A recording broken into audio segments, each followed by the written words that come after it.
Continue रहे और लोगों को ये पता चले कि कैसे एक पर्टिकुलर आर्टिस्ट जो है जिसका नाम है सन्नी देओल, वो जो है लोगों को परेशान कर रहा है, एक्सटॉर्शन कर रहा है। आपके सामने जो है सौरभ जी जो है वो दिल्ली से आए हुए बहुत नामचीन बिल्डर हैं। आपके सामने सुनील दर्शन जी हैं, वो भी एक नामचीन प्रोड्यूसर रहे हमारी फिल्म इंडस्ट्री के। उनका क्या एक्सपीरियंस रहा है और कैसे इनको जो है मजबूर होके पुलिस स्टेशन जाना पड़ा है, और साथ साथ में अब जो है वो हमारे प्रोड्यूसर्स एसोसिएशन में भी जा रहे हैं ताकि आगे की कोई भी फिल्म जो है वो ना कर सके जब तक कि इन चीज़ों का फैसला नहीं हो जाता। तो मैं आपको इंट्रोडक्शन करवाता हूँ। ये सौरभ जी हैं और साथ में हमारे सुनील दर्शन जी हैं। You can put all kind of questions to him. Industries private limited. I am last 24 year से बिजनेस कर रहे हैं रियल एस्टेट का और वुड का। 2016 में मुंबई में हमने एक एंटरटेनमेंट की कंपनी बनाई और हमारी काफ़ी बड़ी ऑफिस बनाई हमने, ये सोचते हुए कि एंटरटेनमेंट में भी हम काफ़ी अच्छा नाम करेंगे। डिजिटलाइजेशन आना था, ये सब चीज़ों पर हम ऑलरेडी पहले R&D कर रहे थे। तो हमने एक प्रोजेक्ट को डिज़ाइन किया जिसमें हमने सन्नी जी को साइन किया। हमारी काफ़ी बड़ी टीम थी। सन्नी जी से हमने कहा कि भी हम नए हैं और हम ये चाहते हैं कि हमारा प्रोजेक्ट थोड़ा जल्दी से बन जाए। उन्होंने कहा नहीं, कोई दिक्कत नहीं है, हम आपको डेट देंगे। उन्होंने जो फीस मांगी हमने वो फीस एग्री कर दी, जैसे उन्होंने कहा हमने उनको पैसे दे दिए। बट हमें नाउ अब रियलाइज ये हुआ काफ़ी बार कि वो सिर्फ हमसे पैसे लेना चाहते थे और हमारा काम नहीं करना चाहते थे। इनिशियली उन्होंने हमसे 4 करोड़ रुपए में एक फिल्म साइन करी 2016 में, 1 करोड़ रुपए एडवांस ले लिया। उसके बाद 1 करोड़ रुपए और जबरदस्ती हमसे ले लिया, उसी टाइम पे हमने दे दिया। उसके बावजूद उन्होंने हमारी पिक्चर को ना करके एक पोस्टर बॉय थी श्रेय तलपड़े जी की, वो करी, जो कि हमारी शूटिंग उनको दिसंबर और जनवरी में करनी थी और सारे काम हमारे प्री प्रोडक्शन के जो भी उनसे रिलेटेड थे वो उनको पूरे करवाने थे अक्टूबर तक 2016 तक। बट फिर उन्होंने फोन पे बात करना बंद कर दिया। फिर हम उनसे जैसे तैसे 2017 अप्रैल में मनाली में जाके मिले। तो उन्होंने बोला कि अभी आप थोड़ा सा रुक जाओ, मेरे बेटे की पिक्चर के लिए मैंने जी से कोई एग्रीमेंट कर लिया है पर्पल दिल के पास, मैं उधर से उसका भी काम करता हूँ और आपका भी करता हूँ। उसके बाद तो फिर उन्होंने हमसे बात ही नहीं करी। उनके यहाँ एक सुनील सैनी जी है, उनसे ही हमारी बात होती रहती थी। ऐसे करते करते उन्होंने 2019 निकाल दिया कि अब करता हूँ, ये करता हूँ, वो करता हूँ। 19 में बोलते कि ये सब्जेक्ट अब पुराना हो गया, ये डायरेक्टर में दम नहीं है, स्टोरी में दम नहीं है, आपके पैसे खराब हो जाएंगे, आप नया सब्जेक्ट ले आइए। मजबूरन हमें नया सब्जेक्ट ढूंढना पड़ा। सब्जेक्ट ढूंढने में भी वो इतनी परेशानी करते थे। हम अच्छे अच्छे डायरेक्टर लाते थे, वो उनको रिजेक्ट कर देते थे, सब्जेक्ट को रिजेक्ट कर देते थे। अंत में उन्होंने सुनील सैनी जी ने ही हमारी मदद करी। उनके जो ऑफिस में थे, उन्होंने एक कोई एड पिक्चर बना रहे थे, विशाल विवेक चौहान, उनको साइन कराया और एक दीपक वेंकटेश को। फिर हमने दोबारा से 2020 में प्रोजेक्ट चालू किया। उन्होंने फिर वही 2022 में 2 साल लगा के कि अब ये डायरेक्टर ठीक नहीं है, ये सब्जेक्ट ठीक नहीं है, बिना सुने ही उसको रिजेक्ट कर दिया। हमने 2022 में उनको बोला कि भाई देखो, हम अब आपके साथ कर नहीं सकते, आप बताओ करना क्या है। तो बोलते ठीक है मैं बताता हूँ। फिर मिलना बंद। उनका एक गगन था जिससे हमारे दशरथ राठौड़ जी हैं हमारी कंपनी के, जो बॉम्बे से रिप्रेजेंटेटिव करते थे। तो हमने उनको कहा ना तो हम डायरेक्टर लाएंगे ना हम राइटर लाएंगे, आपके पास कोई बाउंस प्रोजेक्ट है तो आप बता दीजिए, हम कर लेते हैं। फिर उन्होंने हमें अगेन मार्च में फ़ोन किया राठौड़ जी को, उनके ऑफिस से राठौड़ जी गए, समझ के आए। एक राम जन्मभूमि करके प्रोजेक्ट उनके पास आया हुआ था, उसका राइटर मनोज नोटियाल और उसी ने सब्जेक्ट वो लिखा था। तो हमारे राठौड़ जी को भी ठीक लगा, बट वो ये कह रहे थे कि इसमें कुछ भी करने की जरूरत नहीं है, ये मेरी तरफ से आज प्रोजेक्ट बिल्कुल 100% तैयार है, मैं 1 जून से इसकी शूटिंग कर दूंगा। तो इन्होंने मेरे को बॉम्बे बुलाया, मैं बॉम्बे आया तो मेरे को सन्नी जी ने बोला कि मेरे बेटे की शादी है, अब ये पिक्चर तो आप और हम कर ही रहे हैं, आप मुझे ना कुछ पैसे दे दीजिए, बाकी हम कर लेंगे। तो मैंने उनको 50 लाख रुपए दे दिए। एक एग्रीमेंट हमारा ड्राफ्ट हो गया। जो उनको हमने पहले पैसे 4 करोड़ रुपए फीस देनी थी, उन्होंने कहा कि अब मेरी फीस थोड़ी सी ज़्यादा लेता हूँ मैं। तो हमने कहा भी हम आपको पहले अपनी कॉस्ट निकाल लेंगे, उसके बाद जो पैसे बचेंगे उसमें से हम आपको 2 करोड़ रुपए पहले दे देंगे, प्रॉफिट हम बाद में लेंगे। तो उन्होंने उस एग्रीमेंट को मेरे सामने साइन करवाया। वहाँ पर काफ़ी सारे लोग थे, मेरे भी ऑफिस के आदमी थे, दशरथ राठौर जी थे। उस एग्रीमेंट को में उन्होंने पन्ना ही चेंज कर दिया, 4 करोड़ की जगह 8 करोड़ फीस कर दी और 2 करोड़ रुपए प्रॉफिट में कर दिए। जब हमने 50 लाख रुपए दे दिए तो इन्होंने, उनके ऑफिस के बंदे ने वो एग्रीमेंट पैक करके 2 दिन के बाद हमारे राठौर जी को दे दिया। राठौर जी ने वो हमारे दिल्ली पहुंचा दिया। जब हमने उसको पढ़ा, खोला, तो हमने उनसे बात करनी चाहिए, इन्होंने बात करना ही बंद कर दिया और एक मेल डालना लग दिया कि तुम्हारे पैसे फोरफिट हो गए। उसी एग्रीमेंट में, जो कि हमारा साइन नहीं हुआ हुआ, सन्नी जी का साइन हुआ हुआ है, उसकी कॉपी चाहे तो हम आपको प्रोड्यूस भी कर सकते हैं, हमारे पास है अभी। मतलब वो बेसिकली काम करके कोई पैसे नहीं लेना चाहते, सिर्फ पैसे लेना चाहते हैं हर कंडीशन पे, और वो ये समझते हैं कि भी हम उनका कुछ नहीं कर सकते। और वो बहुत बड़े स्टार हैं, बहुत बड़े बाप के बेटे हैं और एमपी हैं, और वो यूनिनोमियस, हमें 8 साल हो गए आज पैसे दिए हुए। हमने 25 करोड़ रुपए ट्रांसफर किया था, हमारा सारा का सारा 25 करोड़ रुपए जीरो कर दिया मेरे पास, जिसका वाइट में पूरा अकाउंट है। 4-5 करोड़ रुपए हमने ऑफिस में बनाए, सैलरीज में चले गए। खुद सन्नी जी ने 7 करोड़ रुपए के आसपास तो लोगों को बंटवा दिया, जो जिनके एग्रीमेंटों में लिखा हुआ है। तो हम बहुत, हमारा नुकसान हुआ, समय गया, और जो हमने एक सपना देखा था कि हमें यहाँ आके काम करना है, उससे हम डिफीट हुए। फिर हम थक हार के जब हमारा फोन उठाना बंद कर दिया, हमने जो अभी 3rd प्रोजेक्ट किया उसके लिए स्टूडियो फिल्मिस्तान भी बुक कर दिया था, उसको भी पैसे दिए हुए हैं। इन्होंने जैसे ही वो एग्रीमेंट की कॉपी आई और हमने इनको फोन पे बताया, उसके बाद से इन्होंने हमारा फोन उठाना बंद कर दिया, कोई बात नहीं करी, कुछ नहीं करी। उसी पिक्चर को फिर एक दूसरे आदमी से भी फिर फर्दर साइन करके पैसे ले लिए, और उसने तो सेट बना दिया, तो उसकी शूटिंग पर भी नहीं आए। तो मेरा आप लोगों से ये दरखास्त है कि भी जो मेरे को भी एक, मैं कानून को मानने वाला हैवी टैक्स पेयर हूँ, मेरे को भी जस्टिस दिलाने में आप लोग मदद करें। जो सन्नी जी ने गलत किया है तो उसके लिए उनको सजा मिले, और मैं यही चाहता हूँ कि आगे से कोई मेरी तरह इनोसेंट आदमी उनके इस जाल में ना फंसे। और हमारी नॉलेज से हमें ये भी पता चला है, हमने अपने फोरेंसिक से पता किया है 1-2 लोगों से जो हम कर सकते थे, इनके पास कम से कम इनके अकाउंट में 100 करोड़ रुपए ऐसे हैं जो ये लोगों से लिए बैठे हुए हैं आज तक, जिनका काम नहीं किया। लेकिन इस लाइन में कोई भी आदमी हिम्मत नहीं करता, वो इंडस्ट्री उसको डिफीट कर देती है, कोई और आदमी उससे काम नहीं करना चाहता। लेकिन हमने ये इसलिए डिसीजन लिया कि भाई हम तो चलो हमारा लॉस हुआ, समय का लॉस हुआ, बट किसी और भाई का ना हो। इतनी बड़ी इंडस्ट्री है, इसमें कुछ रेगुलेशन आए। मेरी आप लोगों से यही रिक्वेस्ट है कि जो मैंने आपसे वर्ड कहे वो 101% सच है, और सबके मेरे पास मेल्स हैं, रिकॉर्ड्स हैं, एग्रीमेंट्स हैं, मेरे अकाउंट से पैसे गए हैं, मैंने कोई कैश में किसी को पैसे नहीं दिए, और बहुत हमारा डैमेज किया इन्होंने, हमारी रेपुटेशन को भी हैम्पर किया। जैसे हम वुड में थोड़ा सा मार्केटिंग करना चाहते थे कि भी इस पिक्चर के द्वारा हमारा वो बिजनेस भी सफ़र किया इससे काफ़ी, और हमने लॉन्ग अवेट करके, ये नहीं है कि ओवरनाइट में डिसीजन लिया, हमने 2016 से लेके 2023 तक जैसा उन्होंने कहा, जब जैसे कहा वैसा मानते हुए, बाद में जब हमें लगा कि ये कुछ नहीं है और ये अब चीटिंग के साथ फर्जरी पर भी आ गए हैं कि एग्रीमेंट भी गलत बनाने लगे हैं, तब हमने ये डिसीजन लिया कि अब हम आपके साथ काम नहीं करेंगे, और अब हम आपकी, हमें जस्टिस चाहिए, हमें पुलिस कंप्लेंट करनी है। हम अशोक सर से मिले और हमने अपनी सारी बातें अशोक सर को बताई। Thank you. देखिए, तो आपको कभी ये सोचने की जरूरत नहीं होती कि आपके सामने अगर उसने साइन किया है और वो कह रहा है कि मैं आपको फॉरवर्ड करूँगा, तो आप कहीं बीच में पन्ना चेंज कर देंगे उसका। अब इससे बड़ा गुनाह क्या हो सकता है? चलिए हम उसको भी एक बार पीछे रख देते हैं, मगर ऐसा एक के साथ नहीं हुआ, ऐसा कईयों के साथ हुआ है। यहाँ तक कि जैसा मैंने आपसे कहा कि एक प्रोड्यूसर है, उन्होंने कम से कम जो है अपने पिक्चर पे अब तक जो है 50 करोड़ लगा चुका है। 75% पिक्चर कंप्लीट है। सन्नी जी का सिर्फ 3 या 4 दिन का काम है, और सेम मॉडल्स अपने उन्होंने अपनाई है।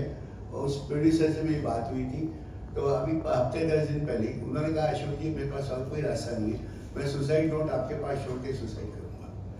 यानी एक आर्टिस्ट जो है इस हद तक पहुँच जाए तो उसके ऊपर डेफिनेटली एक्शन लेनी चाहिए।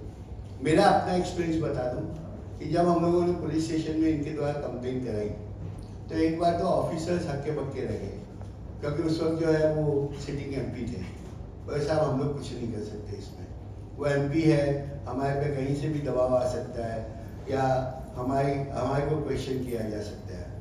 तो उस कंप्लेंट में जो है भले हमारा स्टेटमेंट लिया गया, मगर जब तक इलेक्शन डिक्लेयर नहीं हुए ऑफिसर भी कोई कार्रवाई नहीं कर पाए। यानी इसका मतलब ये है कि आप अपना समाज का रुतबा अपने पोस्ट के रुतबे से आप किसी से कुछ भी कर सकते हो, मगर आपको क्वेश्चन करने वाला कोई नहीं। मगर आज की तारीख में जो है प्रेस इतनी इंडिपेंडेंट है कि प्रेस की कारण ही जो है आज अच्छे अच्छे लोग जो हैं वो बिहाइंड द बार हैं, क्योंकि प्रेस ने अपना रोल जो है बखूबी बहुत ही अच्छी तरह से निभाया है और उन चीज़ों को एक्सपोज की है। और वही कारण है कि आज अच्छे से अच्छा इंसान जो है वो बिहाइंड द बार है, भले ही कितनी भी बड़ी पोस्ट पे हो। मैं सुनील जी से रिक्वेस्ट करूंगा, इनका एक्सपीरियंस तो और भी वर्स्ट है। चलिए गौरव जी अपना 25 करोड़ भूल सकते हैं, मगर हर आदमी के अंदर इतनी ताकत नहीं है कि अपना 25 करोड़ भूल जाए और इंसान जो है वैसे की वैसे बैठा रहे। और इसी वजह से जब इलेक्शन डिक्लेयर हो गए उसके बाद जो है उन्होंने पुलिस ने जो है नोटिस भेजी है। इस नोटिस की और एक खासियत बता दूँ, इस नोटिस में उनको बुलाया गया था एक्सप्लेनेशन के लिए, मगर उन्होंने एक्सप्लेनेशन भेजा कि आज की तारीख में मैं बॉम्बे के बाद, जबकि हमने पता किया तो उस दिन वो बॉम्बे में ही किसी की शूटिंग कर रहे थे। यानी अब इससे अधिक और झूठ क्या हो सकता है।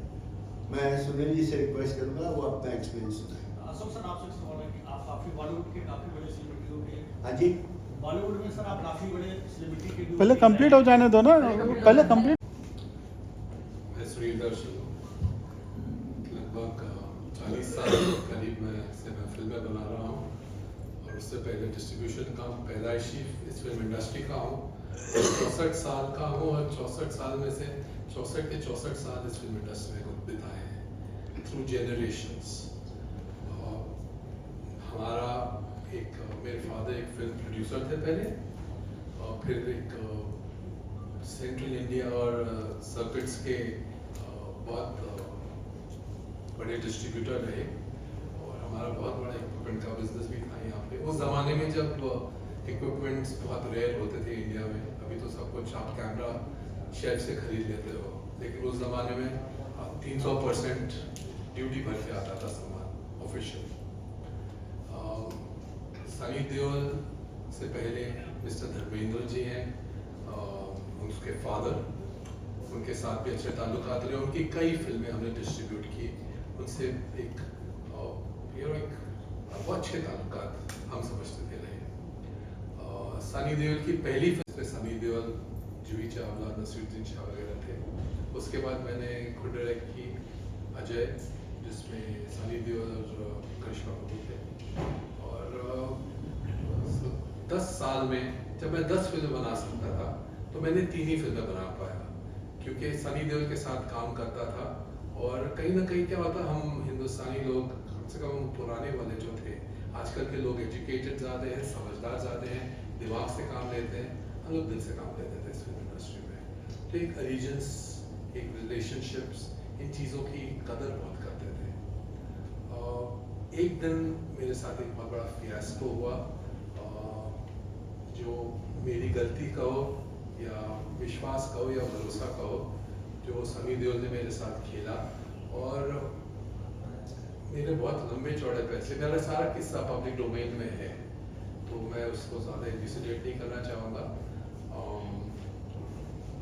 बहुत बहुत बहुत धोखा किया मेरे साथ। आप यकीन करोगे कि मैंने उन्होंने कहा, पैसे लेने के बाद कहा चलो आपकी फिल्म तो कर ही रहा हूँ तो कहानी सुनाऊँ। वही जो इन्होंने से बताया कैसे खींचने का। अब मैं उसकी हर चाल समझने लग गया था तब तक। तो मैंने उनको एक फिल्म की कहानी बोली, हैदराबाद आके मुझे कहानी सुनाया गया, तो उनको कहानी सुनाई मैंने। कहानी सुनने के बाद उस आदमी ने क्या कहा मालूम है, सुनील ये कहानी ठीक नहीं, तो उस पर और मेहनत करनी पड़ेगी। पैसे तो बोले ले चुका था, तो मैंने मेहनत करनी पड़ेगी, कितना धोखा दे रहे हैं। उस कहानी का नाम वो फिल्म है जिससे अक्षय कुमार का आज का 25 साल का करियर खड़ा है। उस फिल्म का नाम था जानवर। उसकी नीयत देखते हुए मैं सोचा चलो उस वक्त वो हमेशा ही फाइनेंशियल प्रॉब्लम में रहता है। बैंक का भी पैसा ना दिया है। नहीं, वो रहता है, नीयत होती है देने की। नहीं तो मेरे पैसे देना कोई बहुत बड़ी चीज़ नहीं है। सर पैसे हैं मगर नियत 100 करोड़ बैंक आज तक भी नहीं लिया MP बनने के बाद। उसके फादर धर्मेंद्र जी बहुत बुजुर्ग हैं, उनके शान के खिलाफ मैं कुछ कहना नहीं चाहूँगा, इसलिए उनका जिक्र इसके ऊपर नहीं करूँगा। कोर्ट गया, कोर्ट से मुझे कोर्ट के इंडिया के chief justice retired of India थे, वो मिस्टर भरूचा, बहुत ही वरिष्ठ जज थे, और जस्टिस गौतम पटेल जो आजकल हैं वो सनी देओल की तरफ से लॉयर थे, मेरी तरफ से जो भी थे, नाम नहीं याद मुझे। तो वहाँ जस्टिस भरूचा को इसने कहा कि मेरे पास पैसे नहीं है सुनील को लौटा देने के लिए, तो प्लीज़ मैं उसकी एक फिल्म में काम कर देता हूँ। मैंने कहा, मैं जस्टिस भरूचा को समझाया, नहीं मैं नहीं करना चाहता सर। उन्होंने कहा देखो इसके पास पैसे नहीं है देने के लिए, ये जब मान रहा है, मेरे सामने मान रहा है, तो भाई वो तुम्हारा कोई गलत तुम्हारे साथ नहीं कर पाएगा, तुम इसके प्रपोजल को फिर मान लो। ये 2007 की बात है। तो मेरे पास मैं एक उनकी इज्जत, उनका सम्मान और उनकी बात पे विश्वास करके मैंने ओके कर दिया। एक एग्रीमेंट बनाया गया कि 3 महीने के अंदर उसको सब्जेक्ट ओके करना ही पड़ेगा, और उसके बाद 8 महीने के अंदर उसको फिल्म कंप्लीट करनी ही पड़ेगी। वो 11 महीने गुजर गए, उसने मेरे से मेरा सब्जेक्ट जो था वो 90वें दिन पे सुन के, वो भी मुझे उसके पीछे पढ़ के सुनाना पड़ा, तब उसने ओके किया था। फिर 8 महीने तक मेरे से कहानी डिटेल्स डिस्कस कर रहा था, मेरे राइटर्स को मैं भेजता था जो मेरे एसोसिएट्स थे, और वरिष्ठ लोग थे, ऐसे नहीं कि कोई नए लड़कों को भेज रहा था, एक्शन कोऑर्डिनेटर्स डिस्कस करता रहा, लेकिन फिल्म नहीं कंप्लीट की। एक दिन मुझे समझ आया कि तो 11 महीने गुजर चुके हैं, उसने फिल्म शुरू ही नहीं की, खत्म करने की तो बात दूर है। तो मैंने अपने वकील से उनको नोटिस भिजवाया, जिसका उसने जवाब दिया कि मैंने कब कहा था मैं फिल्म कर रहा हूँ, मैंने ओके किया ही नहीं। क्यों? तो पूछा क्यों? बोले मैंने इसके डायलॉग्स कहाँ ओके किए, तो मैंने उससे कोई डायलॉग्स ओके कराने नहीं थे। लेकिन फिर ऐसे ही उसके चक्रों में ऐसा होता लीगल जो है उसमें फंसा के मुझे घुमाता रहा, फिराता रहा, घुमाता रहा, और उसके बाद आज भी वो केस जो है 2016 के दिसंबर महीने में डबल बेंच में लगा हुआ है, लेकिन डबल बेंच बॉम्बे कोर्ट की तो हालत मुझसे ज़्यादा आप लोग बेटर जानते होंगे। तो कोई हियरिंग नहीं हुई, ना वो पैसे देना चाहता है, ना नियत रखता है देने की।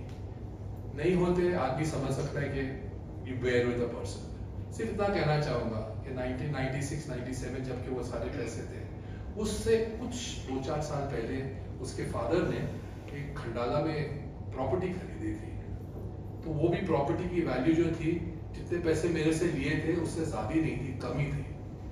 उस प्रॉपर्टी को सुना था कि 2020 में एक मुंबई मिरर के फ्रंट पेज या बैक पेज पे एक स्टोरी आई थी कि कई कोई 200-250 करोड़ रुपए में इन्होंने किसी MP को, सनी देओल ने जो है वो किसी MP को बेची है, और बेचने के बाद फिर कोई बैक ट्रैक हो गया, कोई किस्सा लंबा चौड़ा, वो भी स्कैंडल हो गया था, पैसे ले लिए थे। That was for 5 star hotel, हाँ जी, जिसी को उसका पोर्शन बेचा था, और वो एक्सेप्ट हो गया। वो केस अभी भी चल रहा है।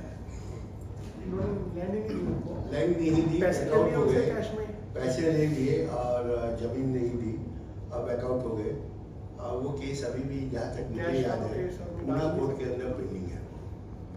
तो कुछ ऐसे ही किस्सा, मैं तो लीगैलिटीज इतनी डिटेल नहीं जानता था, लेकिन ऐसे ही चलता रहा, उसको होश भी नहीं, उसको याद, उसका तो ये है कि मैंने कॉन्क्वेस्ट कर लिया, फलाने की जेब काट ली और आगे बढ़ गए। एक और आपको बात बताऊं, सनी देओल के सारे किस्से के बाद 2006-5 में उनके एक सेक्रेटरी थे मिस्टर भाग सिंह, बहुत ईमानदार, पुराने ज़माने के वफादार आदमी थे और ईमानदार थे। उन्होंने मुझे अप्रोच किया कि भाई बॉबी के करियर में कुछ लो चल रहा था पीरियड, तो उन्होंने मुझे अप्रोच किया कि भाई अगर आप फिल्म बनाते हो तो आप बॉबी को क्यों नहीं ले लेते।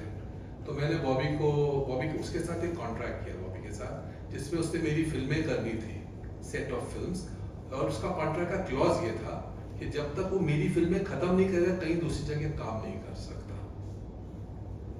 बॉबी देओल ने मेरी फिल्म की बरसात, उसके बाद दोस्ती में काम किया तुरंत बाद, और तुरंत उसके बाद शाकला बूम, 3 फिल्में बैक टू बैक की। मुझे उससे कोई शिकवा शिकायत नहीं है।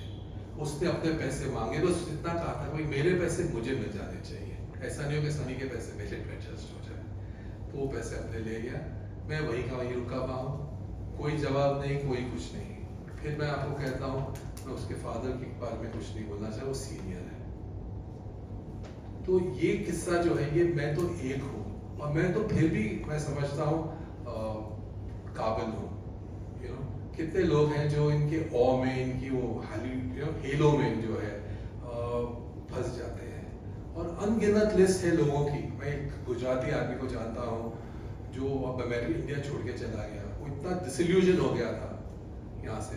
तो ऐसे तो कई हैं, और ये इनकी सनी देओल साहब जो है, इनकी आदत सी है। और ये आपको इसलिए I want you people, I request you people, मैं जानता हूँ बहुत आसान नहीं है जो मैं आपको बोल रहा हूँ, क्योंकि मेरी आवाज़ एक है, आप शायद मुझे साथ दे दें, लेकिन इनके पास बड़ी बड़ी फौजें हैं जो डिजिटल प्रिंट को हैंडल करती हैं, और वो मेरी आवाज़ को दबा देंगे। क्योंकि एक साल पहले किसी चैनल ने मुझसे बात की थी, और मैंने ये बात उनको जो सच जो आपको बता रहा हूँ वही उनको बताया था। तो मेरे उस वीडियो के ऊपर मुझे बहुत अब्यूज़ और स्लैश किया गया था। लेकिन देखिए, ताकत कुदरत और सच्चाई की है कि अगर उन्होंने 100 आदमी मेरे खिलाफ लगाए, तो 1000 आदमी जो थे उन्होंने मेरी तारीफ और मेरा सपोर्ट किया। तो इसीलिए आपसे भी रिक्वेस्ट करता हूँ, बुराई को सपोर्ट मत कीजिए, और कुछ नहीं। शुक्रिया। जब हुआ तब जाके उन्होंने वही शेविंग करवाई और उनकी 2 दिन की शूटिंग की। यानी अगर आप ऐसे कर रहे हो तो ये और कुछ भी नहीं है, एक एक्सटॉर्शन है। You should be a professional person, you behave like a professional person. जैसा इन्होंने कहा अभी बॉबी देओल के लिए, उनके जहाँ तक मुझे ख्याल है, जहाँ तक मैं उस परिवार को समझाऊँ, शायद उनकी वाइफ जो है वो सारी डेट्स वगैरह एडजस्ट करती है, and she is so discipline कि अगर बॉबी देओल चाहे भी कि मैं आधी घंटा लेट जाऊँ, तो वो खुद उनको पकड़ के गाड़ी में बैठा देती है, आप जाइए पहले शूट करके आइए। So that is called as a discipline. Dharam ji के साथ मेरी वाइफ ने भी पिक्चरें बनाई है, और मुझे याद है कि धर्म जी जो है, वाली आप पर डे पे लो, उनका अगर टाइम 10 बजे का होता था तो 9:30 बजे पहुंच जाते थे, और आके एक ही बोलते हैं 10 जी किसको बांटना है, यानी उनकी स्टाइल ही वो थी। मेरी वाइफ ने और एक पिक्चर बनाई थी, प्रोफेशनल किसे कहते हैं, जीतू जी के साथ पिक्चर बनाई थी उन्होंने, और आउटडोर में कहीं शूटिंग थी। उस वक्त वैनिटी वैन का इतना सिस्टम नहीं था, और जीतू जी को ड्रेस चेंज करनी थी नया सेकंड सीन के लिए, कोई जगह नहीं थी। तो मिसेस को बोलते हैं भाभी आप क्यों चिंता करते हो, झाड़ी के पीछे जाके मैं कर लूँगा। तो that is called as a professional attitude. और जिस हिसाब से आप एक्सटॉर्शन करते हो, वो डेफिनेटली वी कंडेम इट। और मेरे ख्याल से सौरभ जी से ज़्यादा एक्सपीरियंस जो है इनका जो काम देखते हैं उनका रहा है। मैं रिक्वेस्ट करूँगा ये 2 शब्द उसके लिए कहें। इनसे ज़्यादा इन्होंने क्या है वो सारी चीज़ें बता चुके हैं, लेकिन मैं बहुत ज़्यादा संदीप साहब के पास गया हूँ, और मीटिंग पे मीटिंग करते रहे, ये डायरेक्टर लाओ। मैं इतने डायरेक्टर लेके गया इनके पास, ये भी पसंद नहीं, ये भी पसंद नहीं, और 3 डायरेक्टर उन्होंने खुद ने फाइंड किए थे, और तीनों डायरेक्टर के साथ साथ तीनों राइटर और सबको पैसे दिला चुके, 3 दफ़े इन्होंने पैसे दिलाए। और अब लास्ट में आके जब इनकी इच्छा होती है तो वो फोन करना बंद कर देते हैं, बात करना बंद कर देते हैं, और एक और गुस्सा भी करते हैं। आप ऑफिस जाते हो, कोई बात होती है तो उनको गुस्सा भी आता है, डराने की पूरी कोशिश करते हैं। ये भी वो काम करते हैं, क्यों हम गए थे वहाँ पे। तो हालांकि सौरभ जी बता चुके हैं सारी चीज़ें, लेकिन मैं सफ़र ज़्यादा किया। 8 साल हो गया मुझे उनके साथ जाते हुए। सनी सर ये डायरेक्टर लाओ, दूसरा लाते हैं, तीसरा लाओ। एज पर प्रोसीजर उनको नोटिस गया है, अगर वो रिस्पॉन्ड नहीं करते हैं तो उसके बाद डायरेक्ट FIR देंगे। और जहाँ तक सेक्शन का सवाल है, 420 तो बनता ही है, 409 इसलिए लगेगा कि वो एक प्रोड्यूसर के एजेंट है, उन्होंने एक पर्टिकुलर पर्पस के लिए पैसा लिया है जो नहीं कर रहे हैं। और तीसरा जो है, हम जो है हमारी रिक्वेस्ट, हमने जो हमारी सीनियर ऑफिसर से बात हुई है, उसमें एक्सटॉर्शन का जो है हम लोग लगा रहे हैं, this is nothing else but extortion. और यहाँ तक दूसरे प्रोड्यूसर का हम कोशिश कर रहे हैं कि उनका भी हम लोग जो है उनसे स्टेटमेंट करवा दे रहे हैं कि वो कैसे एक इंसान को मजबूर करते कि वो यहाँ तक सोच ले कि उसको सुसाइड करना पड़ेगा। तो अभी कोशिश चालू है, उन्होंने कोई रिस्पांस नहीं किया है, शायद 2-4 दिन में हमें पुलिस स्टेशन से रिस्पांस मिल जाए और FIR हमारी होके आगे की कार्रवाई चालू। सरोगी सर, आप काफ़ी करीबी रहे हैं सनी देओल जी के, तो जिस तरीके से जैसे आपने बताया सर, इसके पहले भी आपने उनका केस हैंडल किया है, क्या इस मैटर को लेकर के आपकी पर्सनल आपने कांटेक्ट किया उनसे और इस मुद्दे को कहाँ तक लेके जाएंगे, आप कैसे न्याय दिलाएंगे? सर देखिए, मेरे डेफिनेटली मैंने उनके काफ़ी मैटर्स किए हैं और मेरे पर्सनल कॉन्टेक्ट्स भी रहे हैं उनसे, परंतु एज एन एडवोकेट हम सिर्फ और सिर्फ हमारे क्लाइंट के मैटर्स की बात करते हैं, उसके अलावा हम नहीं करते। तो इस मैटर में जो है, पहली बार तो मैंने कांटेक्ट नहीं किया और दूसरा मुझे कांटेक्ट करने का अधिकार भी नहीं है। हम लोग जो है उनके जब मैटर आते हैं तो मैटर टू मैटर हम लोग वर्क करते हैं। कोई रिटेनर नहीं है कि भाई उनका एक बार मैटर ले लिया तो हम उनके साथ बंधे हुए हैं। और दूसरा, मुझे ऐसा कोई क्रेज भी नहीं है कि हाँ मैं सन्नी देओल का वकील हूँ ताकि उसके साथ ही कंटिन्यू रहूँ और वो लेवल चलता रहे। तो मैटर टू मैटर होता है। पहले जितने मैटर मैंने किए हैं उनके, वो जेन्युइन थे। आपको शायद ख्याल होगा, मैंने उनके साथ एक प्रेस कॉन्फ्रेंस की थी रेडियो क्लब में, जहाँ उनके फादर के नाम से कौन सा चैनल था वो FM का, जहाँ उनके फादर के लिए काफ़ी मजाक उड़ाया जा रहा था। और उसके बाद में जो है इमीडिएटली जो है आई सब्जेक्ट टू करेक्शन, बहुत ही टॉप ग्रुप का चैनल था और उन्होंने बैठ के माफ़ी मांगी और पूरा पोर्शन हटाया उन्होंने। तो जहाँ सच्चाई है हम डेफिनेटली उनके लिए खड़े, परंतु I work on matter to matter basis, I am not a retainer to him. Sunil ji, obviously आपने कहा कि धर्म जी के उनके बारे में आप कुछ बोले, लेकिन कभी आपने कोशिश की कि उनसे बात करने के लिए धर्म जी के लिए कि क्यों सनी जी ऐसा कर रहे हैं? ये वो चैप्टर है जो उनकी बुजुर्गी देखते हुए मैं बात नहीं करना चाहूँगा। हालांकि मेरे दिल में जितनी तकलीफ है वो मैं आपको भी बयान नहीं कर पा रहा हूँ। तो लेकिन क्या है, हमने, मैं ऐसा समझता हूँ, एक सीनियर के बारे में बात करना चाहिए। सर मैं आपको वकील साहब ने जिक्र किया एक दो था। प्रोड्यूसर गए थे धर्म जी के पास हाँ।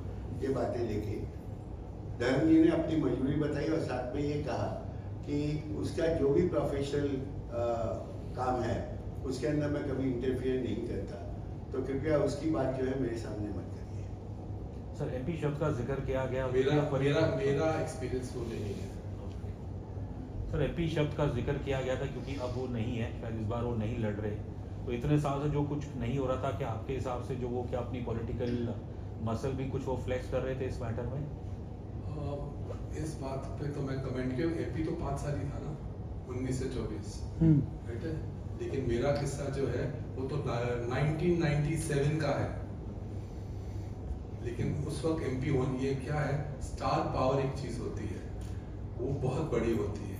अगर आपके सीनियर्स हों जिनकी PR एक्सरसाइजेस रिमार्केबल हो, जिनके बारे में 50-50, 60-60 साल से generations of reams of papers have been written of proving you to be soft, wonderful sons of the soil image, उसको डिस्टर्ब करना अच्छा नहीं होता सर। बट जो प्रोड्यूसर फ्रेटर्निटी, आप खुद भी उसके हिस्से हो, प्रोड्यूसर्स एसोसिएशन के, क्या उन्होंने कभी भी इस मैटर को लेके? नहीं, प्रोड्यूसर्स एसोसिएशन में गया था, आई थिंक 99 या 2000 के करीब, और उन्होंने उनके खिलाफ मुझे अवार्ड दिया था, लेकिन उस अवार्ड के खिलाफ ये कोर्ट में चले गए थे। ओके, अच्छा।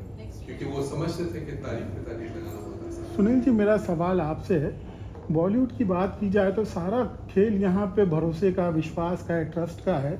सनी देओल जी भी बहुत अच्छे आर्टिस्ट है, इसके बावजूद जो इस तरह से वो काम करते हैं, आपकी मंशा क्या मानते हैं आप? क्योंकि वो खानदानी पैसे वाले, ऐसा नहीं है कि उनके पास पैसे की किसी चीज़ की कमी है, तो क्या आप मानते हैं नियत की कमी है? मैं तो यही कहूँगा कि मेरा एक्सपीरियंस अपने लाइफ का, मेरी जिंदगी को जो है ना खराब करने वाले, डिस्टर्ब करने वाले, अगर कोई लोगों में नंबर 1 नाम लूँ तो उसका नाम सनी देओल है। क्योंकि एक करियर होता है जिसको बिल्ड करना कितना मुश्किल काम होता है सर यहाँ पे, और मैंने उनके ऊपर अत्यंत विश्वास रखा। मैं जानता हूँ, मैं ऐसा समझता था भाई कुछ और हीरोज उस जमाने में होते थे, उनसे इसकी मैं समझता ये अच्छे बैकग्राउंड का है, एक क्लासी आदमी होगा। लेकिन क्लास अच्छे कपड़े से नहीं बनता सर, क्लास अच्छे विचारों से बनता है, अच्छे कर्मों से बनता है। और वो अनफॉर्चुनेटली जो है मेरा एक्सपीरियंस ऐसा नहीं रहा। आपने मेरे इल्जाम लगाने या ना लगाने से लोगों को पता ही नहीं चला। जब मैं आपको बता रहा हूँ कि 1100 लोग में से जो है किसी को शायद पता ही नहीं था मेरा किस्सा, जो पर उससे 15 साल पहले से प्रिंट मीडिया में, फिल्म फेयर में, जो प्रोमिनेंट न्यूज़पेपर्स होते हैं उनमें, कोर्टों के जो भी रीम्स होते हैं उसमें होता है। लोग यहाँ पे अब शायद इतने सेल्फ हो सकता है, उनको पता ही नहीं चलता था सर। लोग यकीन, और क्या है, हमने इमेजेस बनाई वो सर, हमने वो फिल्में बनाई हैं जिनसे इनके इमेजेस बनते थे, और वही इमेजेस जो है हमको डिस्ट्रॉय करने के लिए तैयार हो जाते हैं सर। सरोज जी, आप और सुनील सर, और मैं चाहता हूँ कि जो और प्रोड्यूसर जिनके साथ ऐसा हुआ है, क्या आप लोग साथ मिलकर कुछ करेंगे तो ज़्यादा बेहतर होगा? आप लोग के लिए क्या लगता है? सर, हम लोग अभी उनको जोड़ रहे हैं हमारे साथ, एक एक करके हमारे साथ जुड़ते जाएंगे। अभी तक जो एक हवा था, जैसा कि एक अभी प्रश्न पूछा था कि कहीं पॉलिटिकल इन्फ्लुएंस या कुछ है, आज तक जो है कानून एक नया स्टेटस जो है वो पकड़ के चल रहा है, सेलिब्रिटी स्टेटस। एक पिक्चर अभी आई है अल्ट्रा पे, आपने शायद देखी, न्याय द जस्टिस, जिसमें सुशांत की कहानी को जो है एक इंस्पायर होकर बनाई गई है। उस पर उनके फादर ने केस किया था दिल्ली हाई कोर्ट में, और वहाँ पहली बार जो है ये एक फैसला आया है कि there is nothing like celebrity status, all Indians are equal. आप किसी को भी ऐसा नहीं कह सकते कि इसको सेलिब्रिटी स्टेटस आप दे सकते हैं। मगर आज तक जो है वो सेलिब्रिटी स्टेटस जो है, डेफिनेटली आप लोगों का भी एक्सपीरियंस होगा कि अगर एक कोई आर्टिस्ट आ जाता है और उसका अगर कोई केस आता है तो मीडिया जो है उसके पीछे पीछे भले ही गाड़ी के साथ साथ भागना पड़े, मगर भागते हैं। तो ये चीज़ का इम्पैक्ट पड़ता है और डेफिनेटली पड़ता है। सरोज जी, इतना बड़ा क्लेम किया आप लोगों ने जो कहा है, सीधी सी बात, आपके पास प्रूफ है, तो आपको क्या हल्का भी या किसी तरह का डर ऐसा है कि आपको लगे इसके बाद बहुत कुछ हो सकता है आपके खिलाफ भी? मेरे को तो कोई फियर नहीं है, क्योंकि मैंने तो उनके साथ कोई गलत नहीं किया। मैंने तो उनको कोई कैश पैसा नहीं दिया, सब अकाउंट से पैसा दिया है, और जो सब मेरे पास एग्रीमेंट्स हैं, उनकी मेल्स हैं, और वो सब चीज़ें हैं, तो मेरे को तो कोई फियर नहीं है उनसे। इसीलिए मैंने डाला, जब समझा सारी चीज़ों को। मैंने भी कोई ओवरनाइट डिसीजन नहीं लिया। जब मैंने इतना अपना लॉन्ग पेन देखा, और उसके बावजूद उनकी, सन्नी जी के दो चेहरे हैं, एक जो सेलिब्रिटी का चेहरा है जो आपको सब लोगों को मार्केट में ज़्यादा नज़र आता है, बट उसके जो पीछे का चेहरा है वो उनको नज़र आता है जो उनके साथ काम करते हैं, जिनका डे टू डे कुछ लगा हुआ है या उनका पेन है।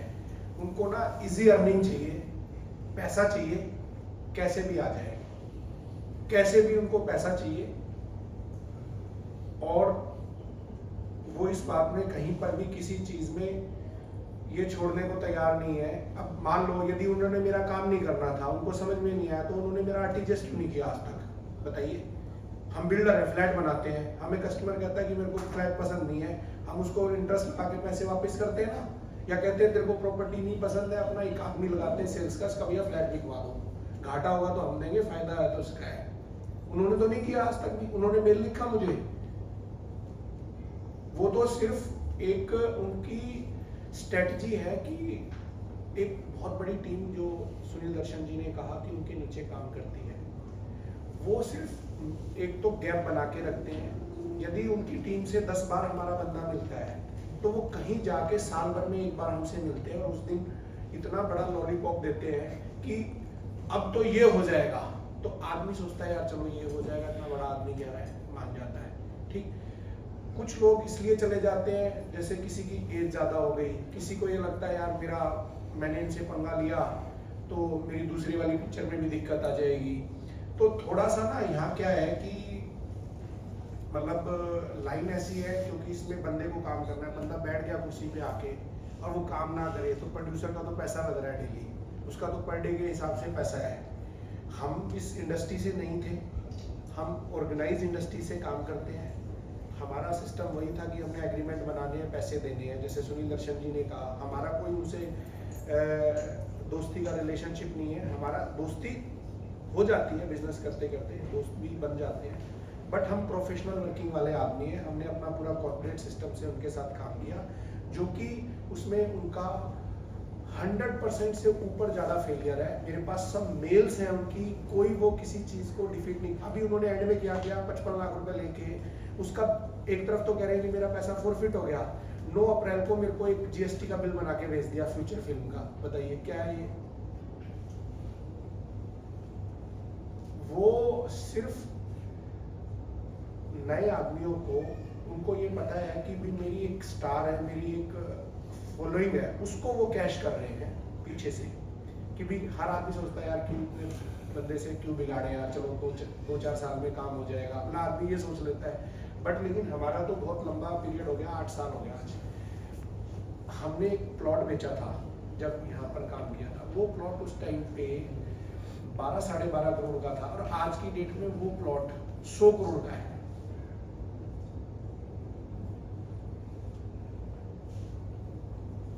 और उन्होंने तो पैसे भी इंजॉय कर लिए, पैसे भी हमारे दुनिया को पैसे भी बंटवा दिए हमसे, इसको भी दो, इसको भी दो, इसको भी दो। तो हम तो इसमें लीगल वे से ही जाना चाहते हैं, और हम चाहते हैं कि उनके ऊपर कार्रवाई हो, उनको कम से कम इतना तो पता चले कि भी हम किसी के साथ गलत कर सकते हैं तो कई बार चीजें उल्टी भी पड़ सकती है। हमेशा ये नहीं है कि वो जैसा ड्रिवन करेंगे वैसा हो जाएगा।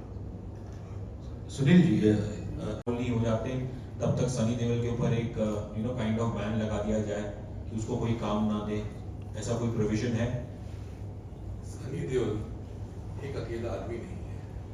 सनी देओल एक बहुत ही बड़े फैलाव होता है ना फिल्म इंडस्ट्री में, पावरफुल लोगों का, उनके जो टेंटिकल्स हैं बहुत लंबे फैले हुए हैं, फलाने का फलाना, वो फलाने का ऐसे करके, और वो सब जो है वो प्रोमिनेंट मेंबर्स हैं इस फिल्म सिंटा, जैसे आप बोल रहे हो वहाँ के। तो मेरा तो ख्याल नहीं कि सिंटा में जब तक कोई बहुत समझदार लोग नहीं होंगे तो उनका इन्फ्लुएंस का जो एबिलिटी है वो बहुत स्ट्रॉन्ग है सर। तो आप उनसे उम्मीद रखना जो है, उनके भी कोई लिमिटेशंस होंगी या मजबूरियाँ होंगी शायद, जो लोग वहाँ कुर्सी पर बैठते हैं। सुनील, यहाँ पर आपके लेफ्ट सामने यहाँ पर थोड़ा सा मैं डिफर करूँगा इनकी बात से। इनका ये कहना सही है कि सिंटा में कुछ भी नहीं कर पाएंगे, और चूंकि मैं इंपा का लीगल एडवाइजर भी हूँ, तो इंपा ने जो है इस बात को कंसीडर करते हुए अपने बायलॉज में अमेंडमेंट किया, और उस अमेंडमेंट के तौर पे जो है, जैसे सुनील जी का अवार्ड हुआ, वो कोर्ट में चैलेंज हुआ, वो सिर्फ इसलिए हुआ कि उस वक्त जो उनके बायलॉज में कहीं ना कहीं करेक्शंस थे। हमने उस चीज़ को रियलाइज करते हुए उस बायलॉज का करेक्शन किया, जनरल बॉडी में पास करवाया, और आज की तारीख में इंपा के पास इतनी अथॉरिटी है कि वो अगर उसको रोक नहीं सकते तो कोई बात नहीं, अपने प्रोड्यूसर मेंबर्स को रोक सकते हैं कि आप इससे कोई काम नहीं करोगे। आपको शायद ख्याल होगा जब संतोष सिंह जैन जो है वो ऑल इंडिया को रिप्रेजेंट करते थे, हालांकि थे CCCA थे, तो उन्होंने एक रूल बनाया था कि एक आर्टिस्ट जो है साल की 2 पिक्चरें या 3 पिक्चरें ही साइन कर सकता है, हमारे परमिशन के बिना आगे नहीं बढ़ सकता। तो वैसा क्लॉज हमने उसमें डलवाया है। अगर इंपा किसी को डायरेक्ट नहीं कर सकती नॉन मेंबर को, तो कम से कम इंपा ये ऑर्डर पास कर सकती है कि उनके मेंबर्स या उनसे एफिलिएटेड जितने एसोसिएशन हैं वो मेंबर्स जो है उनको काम पे नहीं लेंगे। तो डेफिनेटली वो प्रोविजन अभी 3 साल पहले ही जो है वो किया गया है। या सुनील जी, आपने जैसे कहा कि 60 years and more like you are given to this industry, and we know like कि आप इस इंडस्ट्री में बिलोंग करते हो, you are very soft spoken, like जब तक मैंने आपसे देखा है, आपको मिला है, जो भी थोड़ा मैं जानता हूँ। सर, मतलब आपने बहुत बार ट्राई की होगी, जैसे इतने सालों से आप कर रहे हो, पर before this going to press उनसे एक बार कभी मुलाकात करने की बात की, क्योंकि हमें होता है कि भाई यार एक बार देखो this is the last ultimate decision, हर कोशिश व्हाट वाज हिज रिएक्शन? 25-27 कितने साल हो गए, 1997 से आज तक 27 साल हो गए ना। 27 साल में कितने बार कोशिश की होगी? इस तरह का शायद ऐसा प्रेस कॉन्फ्रेंस आपने नहीं ली मेरी जो जितना मैं अपने आप को बेइज्जत करा चुका हूँ और करने की काबिलियत नहीं रखता, आप समझे। उनके यहाँ भी सिस्टम है कि पहले एक लेवल पे दरवाजा बंद हो जाएगा, फिर सेकंड लेवल पे दरवाजा बंद हो जाएगा, और फिर फाइनली जो होता है बड़ा गेट ही बंद हो जाता है, आप समझे। So you also work with so many artists, so many आपके भाई हैं, रमेश जी हैं, बहुत सारे लोग हैं, तो कभी उनसे बात करके एक एक यूनिटी फॉर्म में, या फिर आप सोचते कि industry You have to fight your battles yourself, because क्या आप किससे लड़ रहे हो, ये बहुत जरूरी है समझने के लिए। मैं तो अपने आप को इस फिल्म इंडस्ट्री का ही पैदा भी यहाँ हूँ और यही बनूंगा, श्योर। अशोक, मेरा एक सवाल है। सनी देओल जी ने अदालत को लेके बहुत फेमस डायलॉग बोला था। सिंटा में डेफिनेटली ये एक सिस्टम है, मगर आपकी बात जो इलेक्शन जो है, जहाँ तक मुझे ख्याल है आपके इलेक्शन में पूरी नई टीम आई है, और मैं होप करता हूँ कि नई टीम जो है वो डेफिनेटली सबके इंटरेस्ट में काम करेगी। बाकी इंपा में जो है ऐसा कोई पार्शलिटी नहीं है, ना ही वेस्टर्न इंडिया में कोई पार्शलिटी है, और ना ही बाकी जो प्रोड्यूसर्स की बॉडी है वहाँ कोई पार्शलिटी है। पर सर वो स्टार से वो लोग तो कमजोरी होते हैं, अगर वो पूरी एसोसिएशन भी मिला ले तो वो स्टार से तो कमजोरी है, तो वो क्या उनसे एक्चुअली कर पाए, ऐसा होता है ना? नहीं, वो वक्त गया आप जब वो स्टार जो है आपको ब्लैकमेल कर दी। एक टाइम था जब आपको ख्याल होगा घर में बेटी होती थी तो फादर मदर दोनों नर्वस हो जाते थे, और तभी प्रोड्यूसर्स की हालत जो है वो बेटी के बाप की होती थी कि पैदा होती ही जो है उसके लिए सब जगह चक्कर काटते हैं। तो उस वक्त प्रोड्यूसर्स की हालत ये थी कि वो पहले पिक्चर बनाने के लिए स्टार्स के आगे पीछे घूमे, ट्रू मेंबर्स जो हैं डायरेक्टर उसकी सुने, और जब पिक्चर बन जाए तो डिस्ट्रीब्यूटर के आगे पीछे घूमे, और फिर अगर थोड़ी देर बाद आपको मिले, पहले कहते थे आउटडोर कर रहे हैं, फिर बोलते थे इंडोर कर रहे हैं, और फिर लास्ट में बोलते हैं हम डोर टू डोर कर रहे हैं। अब वो जमाना गया।